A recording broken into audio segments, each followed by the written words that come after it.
आज की कहानी है झूठे इश्क का इम्तिहान। लेखक शकीला एस हुसैन। मारिया की ज़िंदगी में कमी थी प्यार और रिश्तों की, इसलिए नौशाद का इजहार मोहब्बत वह कबूल कर बैठी। शादी कर वह अपना जीवन महकाना चाहती थी। मारिया की ड्यूटी आईसीयू में थी। जब वह बेड नंबर 5 के पास पहुंची तो सुन्न रह गई। उसके पांव जैसे जमीन ने जकड़ लिए। बेड पर नौशाद था। वही चौड़ी पेशानी, गोरा रंग, घुंघरैले बाल। उसका रंग पीला हो रहा था।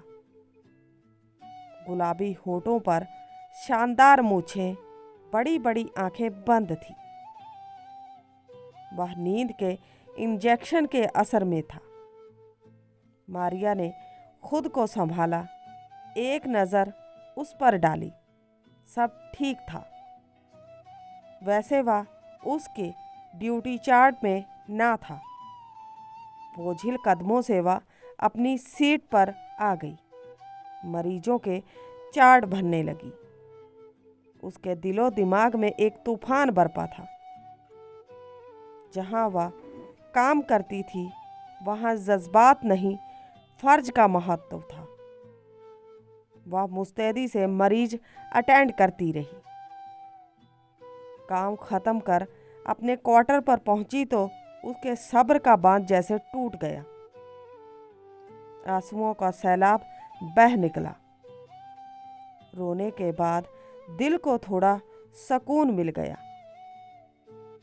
उसने एक कप कॉफ़ी बनाई, मग लेकर छोटे से गार्डन में बैठ गई। फूलों की खुशबू और ठंडी हवा ने अच्छा असर किया। उसकी तबीयत बहाल हो गई। खुशबू का सफ़र कब यादों की वादियों में ले गया पता ही नहीं चला। मारिया ने नर्सिंग का कोर्स पूरा कर लिया तो उसे एक अच्छे नर्सिंग होम में जॉब मिली। अपनी मेहनत व लगन से वह जल्द ही अच्छी व टैलेंटेड नर्सों में गिनी जाने लगी। वह पेशेंट से बड़े प्यार से पेश आती, उनका बहुत ख्याल रखती। व्यवहार में जितनी विनम्र, सूरत में उतनी ही खूबसूरत। गंदमी रंगत, बड़ी बड़ी आंखें, गुलाबी होठ, जो उसे देखता देखता ही रह जाता। होठों पर हमेशा मुस्कान। उन्हीं दिनों नर्सिंग होम में एक पेशेंट भर्ती हुआ। उसका टाइफाइड बिगड़ गया था। वह लापरवाह था, परहेज भी नहीं करता था। उसकी माँ ने परेशान होकर नर्सिंग होम में भर्ती करा दिया था। उसके रूम में मारिया की ड्यूटी थी। अपने अच्छे व्यवहार और मीठी जबान से जल्द ही उसने मरीज और मर्ज दोनों पर काबू पा लिया। मारिया के समझाने से वह वक्त पर दवाई लेता और परहेज भी करता। एक हफ्ते में उसकी तबीयत करीब करीब ठीक हो गई। नौशाद की अम्मा बहुत खुश हुई। बेटे के जल्दी ठीक होने में वह मारिया का हाथ मानती। वह बार बार उसके एहसान का शुक्रिया अदा करती। मारिया को पता ही नहीं चला कब उसने नौशाद के दिल पर सेंध लगा दी। अब नौशाद उससे अक्सर मिलने आ जाता। शुक्रिया कहने के बहाने एक बार कीमती गिफ्ट भी ले आया। मारिया ने सख्ती से इनकार कर दिया और गिफ्ट नहीं लिया। धीरे धीरे अपने प्यार भरे व्यवहार और शालीन तरीके से नौशाद ने मारिया के दिल को मोम कर दिया। अगर रस्सी पत्थर पर बार बार घिसी जाए तो पत्थर पर भी निशान बन जाता है। वह तो फिर एक लड़की का नाजुक दिल था। वैसे भी मारिया प्यार की प्यासी और रिश्तों को तरसी हुई थी। मारिया ने जब मैट्रिक किया उसी वक्त उसके मम्मी पापा एक एक्सीडेंट में चल बसे थे। करीबी कोई रिश्तेदार ना था। रिश्ते के एक चाचा मारिया को अपने साथ ले आए। अच्छा पैसा मिलने की उम्मीद थी। चाचा के 5 बच्चे थे। मुश्किल से गुजर बसर होती थी। मारिया के पापा के पैसों के लिए दौड़ धूप की। उसे समझाकर पैसा अपने अकाउंट में डाल लिया। अच्छी खासी रकम थी। चाचा ने इतना किया कि मारिया की आगे की पढ़ाई अच्छे से करवाई। वह पढ़ने में तेज भी थी। अच्छे इंस्टीट्यूट से उसे नर्सिंग की डिग्री दिलवाई। उसकी सारी सहूलियत का ख्याल रखा। जैसे ही उसका नर्सिंग का कोर्स पूरा हुआ उसे एक अच्छे नर्सिंग होम में जॉब मिल गई। जॉब मिलते ही चाचा ने हाथ खड़े कर दिए और कहा, हमने अपना फर्ज पूरा कर दिया। अब तुम अपने पैरों पर खड़ी हो गई हो। तुम्हें दूसरे शहर में जॉब मिल गई। तुम्हारे पापा का पैसा भी ख़त्म हो गया। इससे ज़्यादा हम कुछ नहीं कर सकते। हमारे सामने हमारे 5 बच्चे भी हैं। चाची तो वैसे ही उससे खार खाती थी। जल्दी से बोल पड़ी, हमसे जो बना कर दिया। आगे हमसे कोई उम्मीद ना रखना। अपनी सैलरी जमा करके शादी ब्याह की तैयारी करना। हमें हमारी 3 लड़कियों को ठिकाने लगाना है। वहाँ इज्जत से नौकरी करना। हमारा नाम खराब मत करना। अगर कोई गलत काम करोगी तो हमारी लड़कियों की शादी होनी मुश्किल हो जाएगी। सारी नसीहतें सुनकर मारिया नई नौकरी पर रवाना हुई। वह जानती थी कि उसके पापा के काफ़ी पैसे बचे हैं, पर बहस करने से या मांगने से कोई फ़ायदा ना था। चाचा सारे जहां के खर्चे गिना देते। उसका पैकेज अच्छा था। अस्पताल में नर्सों के लिए बढ़िया हॉस्टल था। मारिया जल्द ही सबसे एडजस्ट हो गई। अपने मिलनसार व्यवहार से जल्द ही वह पॉपुलर हो गई। ऐना से उसकी अच्छी दोस्ती हो गई। वह उसके साथ काम करती थी। ऐना अपने पेरेंट्स के साथ रहती थी। उसके डैडी माजिद अली शहर के मशहूर एडवोकेट थे। जिंदगी चैन से गुजर रही थी कि नौशाद से मुलाकात हो गई। नौशाद की मोहब्बत के जादू से वह लाख चाह कर भी बच ना सकी। ऐना उसकी राजदार भी थी। मारिया ने नौशाद के प्रपोजल के बारे में ऐना को बताया। ऐना ने कहा, हमें यह बात डैडी को बतानी चाहिए। उन दोनों ने नौशाद के प्रस्ताव की बात माजिद अली को बताई। माजिद अली ने कहा, मारिया बेटा, मैं 8-10 दिनों में नौशाद के बारे में पूरी मालूमात करके तुम्हें बताऊंगा। उसके बाद ही तुम कोई फैसला करना। कुछ दिनों बाद माजिद साहब ने बताया, नौशाद एक अच्छा कारोबारी आदमी है। इनकम काफ़ी अच्छी है। लेदर की फैक्ट्री है। सोसाइटी में नाम व इज्जत है। परिवार भी छोटा है। पिता अब इस दुनिया में नहीं है। एक बहन ऑस्ट्रेलिया में है। शादी के बाद वह वहीं सेटल हो गई है। घर में बस माँ है नौशाद घुड़सवारी व घोड़ों का शौकीन है, स्थानीय क्लब का मेंबर है, पर एक बुरी लत है कि शराब पीता है। वैसे आजकल हाई सोसाइटी में शराब पीना आम बात है। ये सब बातें देखते हुए तुम खुद सोच समझ कर फैसला करो। मुझे तो रिश्ता अच्छा लग रहा है, बाकी तुम देख लो बेटा। मारिया ने खूब सोच समझ कर रिश्ते के लिए हाँ कर दी। शादी का सारा इंतज़ाम माजिद साहब ने किया। शादी में चाचा चाची के अलावा उसकी सहेलियां व माजिद साहब के कुछ दोस्त शामिल हुए। बारात में कम ही लोग थे। नौशाद के बहन बहनोई और कुछ रिश्तेदार व दोस्त। शादी में चाचा ने एक चैन व लॉकेट दिया। मारिया शादी के बाद नौशाद के शानदार बंगले में आ गई। अम्मा ने उसका शानदार स्वागत किया। धीरे धीरे सब मेहमान चले गए। अब घर पर अम्मा और मारिया व एक पुरानी बुआ थी। सर्वेंट क्वार्टर में चौकीदार व उसकी फैमिली रहती थी। अम्मा बेहद प्यार से पेश आती। वे दोनों हनीमून पर हिमाचल प्रदेश गए।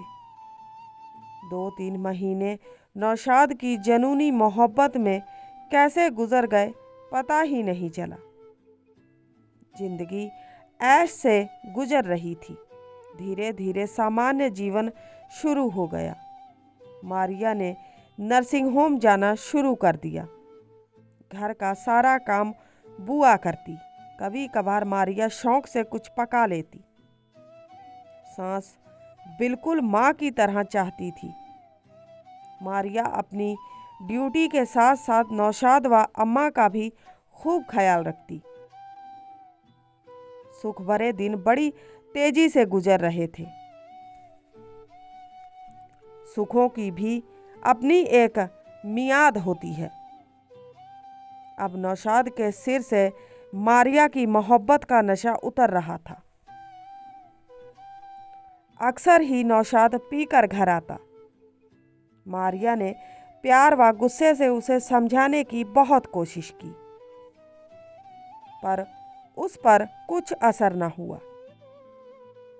ऐसे जनूनी लोग जब कुछ पाने की तमन्ना करते हैं तो उसके पीछे पागल हो जाते हैं, और जब पा लेते हैं तो वह चाहत वह जनून कम हो जाता है। एक दिन करीब आधी रात को नौशाद नशे में धुत आया। मारिया ने बुरा भला कहना शुरू किया। नौशाद भड़क उठा। जमकर तकरार हुई। नशे में नौशाद ने मारिया को धक्का दिया। वह गिर पड़ी। गुस्से में उसने उसे 2-3 लातें जमा दी। चीख सुनकर अम्मा आ गई। जबरदस्ती नौशाद को हटाया। उसे बहुत बुरा भला कहा, पर उसे होश कहाँ था। वह वहीं बिस्तर पर ढेर हो गया। अम्मा मारिया को अपने साथ ले गई। बाम लगाकर सिकाई की। उसे बहुत समझाया, बहुत प्यार किया।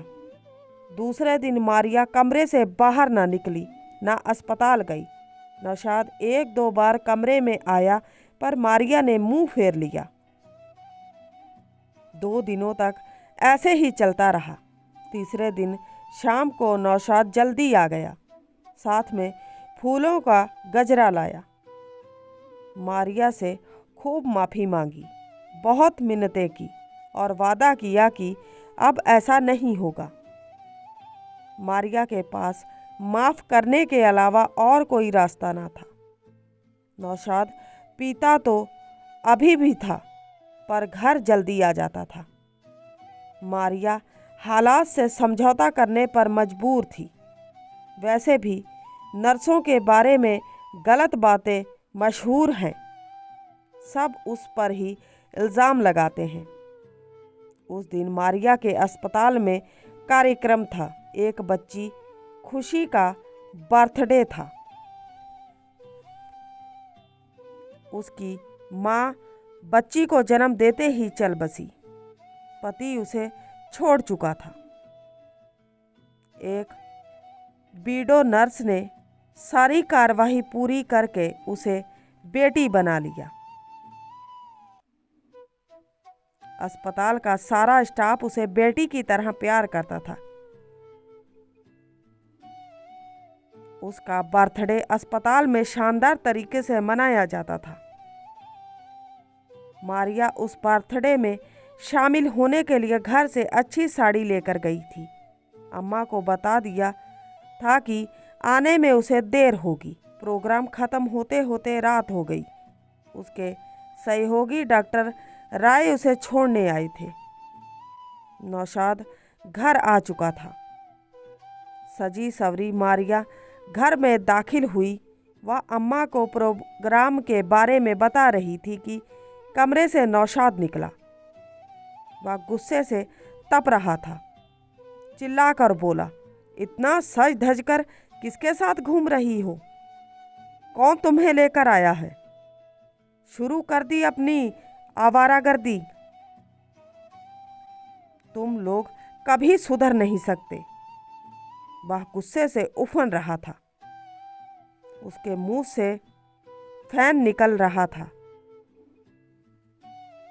उसने जोर से मारिया को एक थप्पड़ मारा। मारिया जमीन पर गिर गई। उसने झल्लाकर एक लात जमाई। अम्मा ने धक्का मारकर उसे दूर किया। अम्मा के गले लगकर मारिया देर रात तक रोती रही।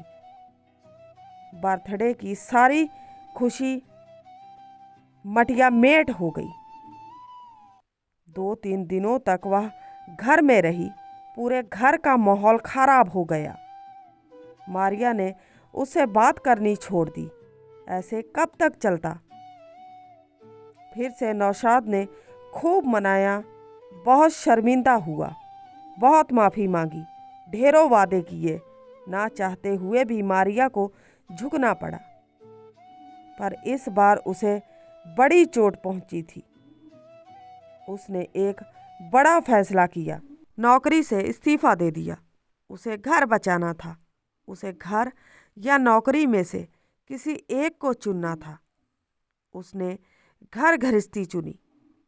अब घर में सुकून हो गया। जिंदगी अपनी डगर पर चल पड़ी। फिर भी नौशाद कभी ज़्यादा पीकर आता तो हाथ उठा देता। मारिया हालात से समझौता करने को मजबूर थी। शादी को 2 साल हो गए। उसके दिल में औलाद की आरजू पल रही थी। अम्मा ने खुले शब्दों में औलाद की फरमाइश कर दी थी। उसकी आरजू पूरी हुई। मारिया ने अम्मा को खुशखबरी सुनाई। अम्मा बहुत खुश हुई। उन्होंने मारिया को पूरी तरह आराम करने की हिदायत दे दी। नौशाद ने कोई खास खुशी का इजहार नहीं किया। अम्मा उसका खूब ख्याल रखती। दिन अच्छे गुजर रहे थे। उस दिन नौशाद जल्दी आ गया था। मारिया जब कमरे में गई तो वह पैग बना रहा था। मारिया खामोश ही रही। कुछ कहने का मतलब एक हंगामा खड़ा करना। नौशाद कहने लगा, मारिया, तुम अपने अस्पताल में तो अल्ट्रासाउंड करवा सकती हो ताकि पता चल जाए लड़का है या लड़की। मुझे तो बेटा चाहिए। मारिया ने अल्ट्रासाउंड कराने से साफ इनकार करते हुए कहा, मुझे नहीं जानना है कि लड़की है या लड़का। जो भी होगा उसे मैं सिर आंखों पर रखूंगी। मैं तुम्हारी कोई शर्त नहीं सुनूंगी। मैं माँ हूँ। मुझे हक है बच्चे को जन्म देने का, चाहे वह लड़का हो या लड़की। बात बढ़ती गई।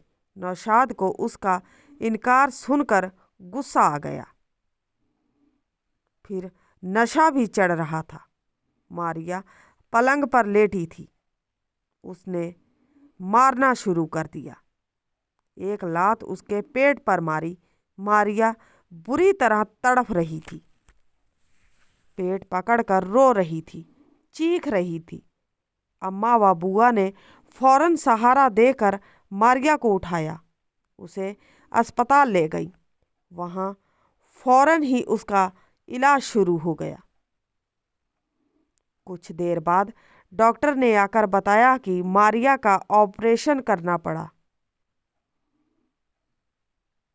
उसकी हालत सीरियस है। अम्मा और बुआ पूरी रात रोती रही। दूसरे दिन मारिया की हालत थोड़ी संभली।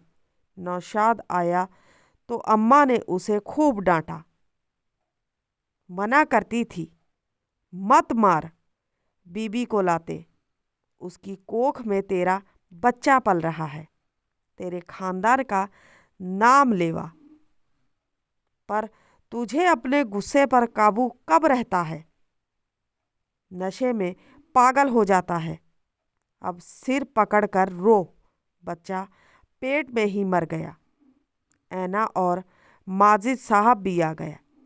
वे लोग रोज आते रहे, मारिया की देख रेख करते रहे।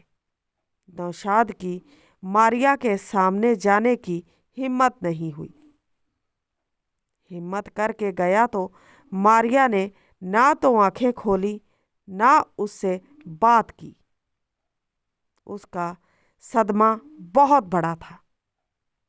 मारिया जब अस्पताल से डिस्चार्ज हुई तो उसने अम्मा से साफ कह दिया कि वह नौशाद के साथ नहीं रह सकती।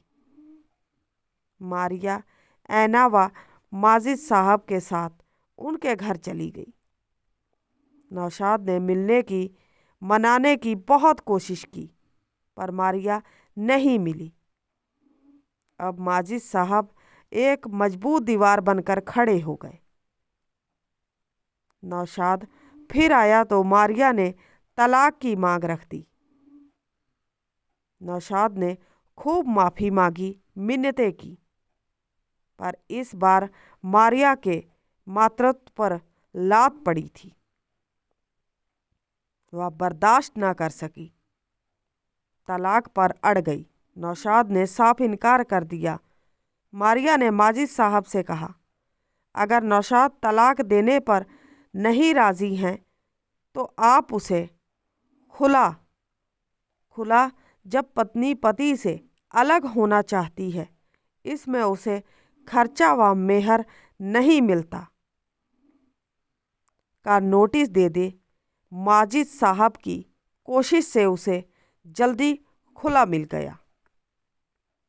ऐना और उसकी अम्मी ने खूब ख्याल रखा। अम्मा 2-3 बार आई, मारिया को समझाने व मनाने की बहुत कोशिश की, पर मारिया अलग होने का फैसला कर चुकी थी। धीरे धीरे उसके जिस्म के साथ साथ दिल के जख्म भी भरने लगे। 3 महीने बाद उसे इस अस्पताल में जॉब मिल गई। यहाँ स्टाफ क्वार्टर भी थे। वह उसमें शिफ्ट हो गई। माजिद साहब और ऐना ने बहुत चाहा कि वह उनके साथ घर में ही रहे, पर वह ना मानी। उसने स्टाफ क्वार्टर में रहना ही मुनासिब समझा। माजिद साहब और उनकी पत्नी बराबर आते और उसकी खोज खबर लेते रहे। ऐना की शादी पर वह पूरा 1 हफ्ता उसके यहाँ रही। शादी का काफ़ी काम उसने संभाल लिया। शादी में इरशाद माजिद साहब का भतीजा दुबई से आया था। काफ़ी स्मार्ट और अच्छी नौकरी पर था, पर मनपसंद लड़की की तलाश में अभी तक शादी ना की थी। उसे मारिया बहुत पसंद आई। माजिद साहब से उसने कहा कि उसकी शादी की बात चलाए। माजिद साहब ने उसे मारिया की जिंदगी की दर्द भरी दास्तान सुना दी। सब कुछ जानकर भी इरशाद मारिया से ही शादी करना चाहता था। माजिद साहब ने जब मारिया से इस बारे में बात की तो उसने साफ इनकार करते हुए कहा, अंकल, मैंने एक शादी में इतना कुछ भुगत लिया है, अब तो शादी के नाम से ही मुझे कपकपी होती है। आप उन्हें मना कर दें, अभी तो मैं सोच भी नहीं सकती। माजिद साहब ने इरशाद को मारिया के इनकार के बारे में बता दिया, पर उसने उम्मीद ना छोड़ी। 1.5 साल बाद आज नौशाद को आईसीयू में यूं पड़ा देखकर मारिया के पुराने जख्म ताजा हो गए। दर्द फिर आंखों से बह निकला। दूसरे दिन वह अस्पताल गई तो अम्मा बाहर ही मिल गई। उसे गले लगाकर सिसक पड़ी। जबरदस्ती उसे नौशाद के पास ले गई और कहा, देखो तुम पर जुल्म करने वाले को कैसी सजा मिली है। यह कहकर उन्होंने चादर हटा दी। नौशाद का एक पांव घुटने के पास से कटा हुआ था। मारिया देखकर सहम गई। अम्मा रोते हुए बोलने लगी, वह इन्हीं पैरों से तुम्हें मारता था। इसी लात ने तुम्हारी कोख उजाड़ी थी। देखो उसका क्या अंजाम हुआ। नशे में बड़ा एक्सीडेंट कर बैठा। नौशाद ने टूटे फूटे शब्दों में माफ़ी मांगी। मारिया की मिन्नतें करने लगा। उसकी आंखों से आंसू बह रहे थे। मारिया का दिल भर आया। वह आईसीयू से बाहर आ गई।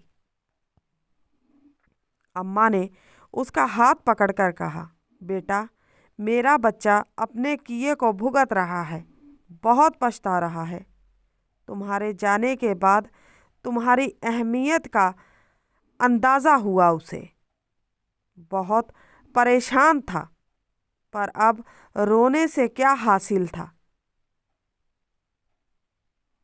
मारिया, मेरी तुमसे गुजारिश है, एक बार फिर उसे सहारा दे दो।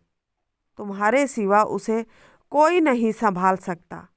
मैं तुम्हारे आगे हाथ जोड़ती हूँ, तुम लौट आओ। तुम्हारे बिना हम सब बर्बाद हैं।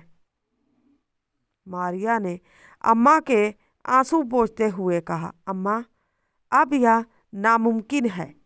मैं किसी कीमत पर उस राह पर वापस नहीं पलट सकती। जो कुछ मुझ पर गुजरी है उसने मेरे जिस्म ही नहीं, जिंदगी को भी तार तार कर दिया है। मैं अब उसके साथ एक पल गुजारने की सोच भी नहीं सकती। आपसे अपील है, आप अपने दिल में भी इस बात का ख्याल ना लाएं। आप उसकी दूसरी जगह शादी कर दें। मारिया घर लौटकर उस बारे में ही सोचती रही। उसे लगा, अम्मा के आंसू और मिन्नतें वह कब तक टालेगी। इसका कोई स्थायी हल निकालना ज़रूरी है। कुछ देर में उसके दिमाग ने फैसला सुना दिया। मारिया ने माजिद साहब को फ़ोन लगाया और कहा, अंकल, मैं इरशाद से शादी करने के लिए तैयार हूँ। आप उन्हें हाँ कर दें। अब किसी नए इम्तहान में पढ़ने का उसका कोई इरादा ना था। नौशाद से बचने का सही हल इरशाद से शादी करना था। आज उसने दिल से नहीं, दिमाग से फैसला लिया था। दिल से फैसले का अंजाम वह देख चुकी थी। तो उम्मीद करते हैं आज की कहानी आपको अच्छी लगी है तो सपोर्ट कीजिए। मिलते हैं किसी नई कहानी के साथ। तब तक के लिए बाय।